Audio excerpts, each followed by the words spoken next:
Thank you, Steve. All right, Connected Commerce 2026. Really, really excited to be here with all of you guys. So before we jump into the first panel, which is going to be a spicy one, I wanted to just take 5-10 minutes to set the scene and share a little bit about where are we at right now? Like what is actually happening in the market? And if you look at it right now, the AI-driven web traffic just year over year has increased X, right? These are hard numbers. And that's the monthly web traffic that's actually driven by AI, right? Now, on top of that, in order to do it, the subset of AI-driven web traffic that's actually being generated by agents and agentic browsers has increased by 7,851%, which is absolutely wild. This is last month, the assessment that was done by Human Security. And at this point,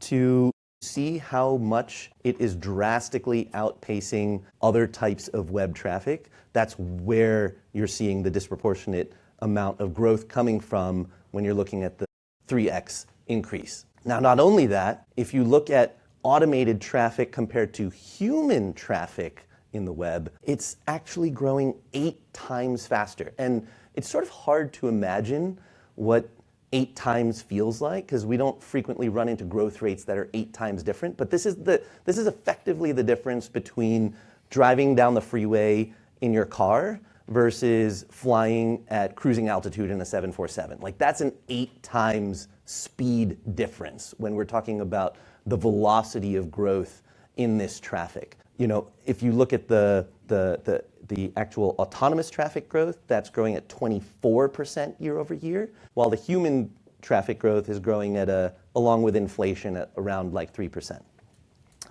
Now, within all of this, you know, that's all autonomous traffic, right? Where is that traffic actually going? If you look at the top verticals that these agents are actually going out and being driven to these sites, the top verticals, 95% of the traffic is coming from retail and e-commerce, travel and hospitality, and media and publishing. And within the 95%, 63% of it is coming from retail and e-commerce. So we are literally at ground zero of this shift that is happening from agents navigating the web. And it's really everyone in this room that is going to have to do the trailblazing of what it looks like and how we adjust for that and how we take advantage of this. And so this is a big part of the reason we wanted to bring everybody into the room, the practitioners, the operators, to have these discussions. Now, within retail, you may be thinking, okay, where is the traffic focused in? Right now, it really still is in this kind of product and discovery search type of area. That's where 77% of it is coming. Checkout is starting to pick up pace. There was some initial excitement around it, and we expect that it's going to increasingly become more of a focus in the future. But right now, most of the energy is going into the product discovery and search side of things. Now, fine. That's everything that's been happening around, let's say, I like to call it the demand side agents. So this is consumers that are out there that are searching for products and agents that are helping them do that. Now, on the supply side of these agents and what they're doing, it's a very interesting time because commerce has become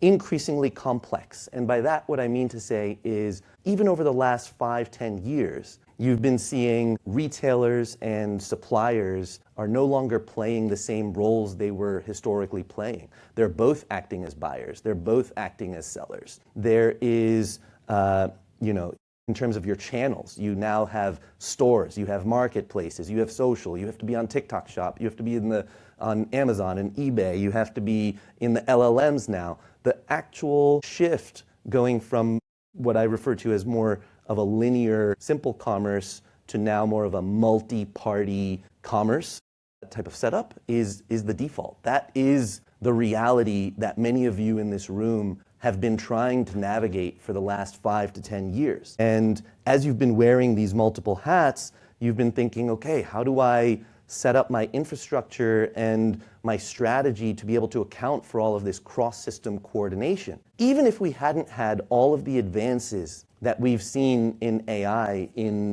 recent quarters and years, there was a lot of friction in the system.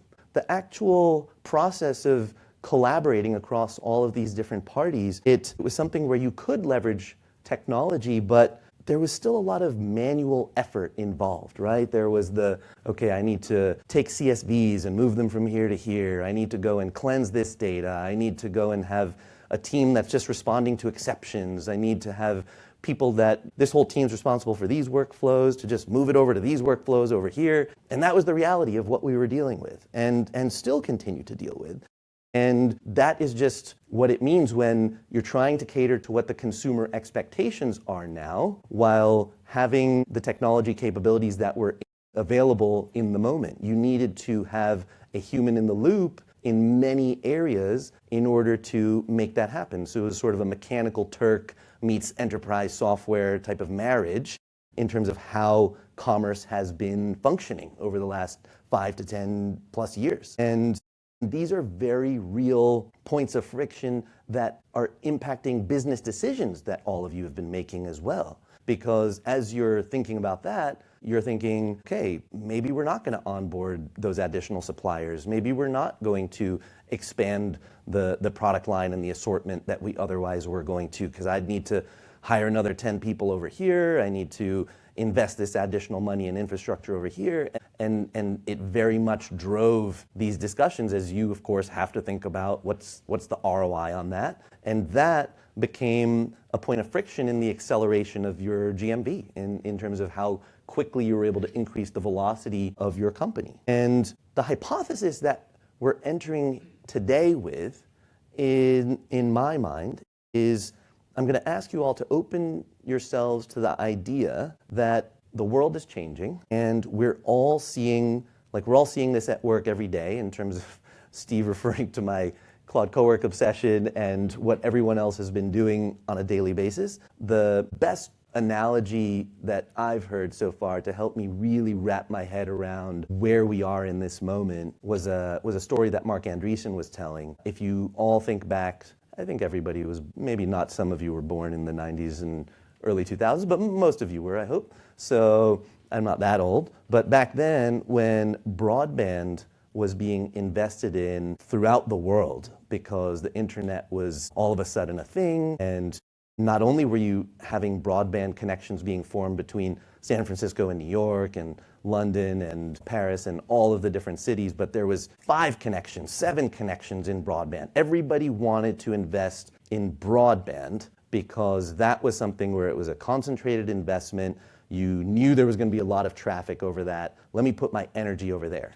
Where people were not investing or willing to invest was essentially around the last mile. And so what ended up happening is those all just remained these copper wire connections. And so you ended up having a lot of friction in the speed of the internet, because everybody was actually just sitting in their homes on these copper connections trying to get access to the broadband through the copper connections. Now, the analogy as I think about it is we've been in a period in software and infrastructure and how everybody has been operating where software has been the broadband connection. We have been operating in a world where you have needed the last mile to be plugged by humans, to have humans be able to be the ones that are cleaning up the data, that are navigating the workflows, and therefore there has been a lot of friction and a slowdown in velocity in the throughput that you've been able to put out. And are we entering a world where we now have an opportunity to allow agents to plug in and actually become that last mile connection to create this world where commerce can be more autonomous and you can focus on the strategy and the actual friction to go and launch new product lines and go and expand your assortment and be in new channels, all of a sudden becomes just a strategy decision, not as much of an impact on what you would actually need to do to get involved in it.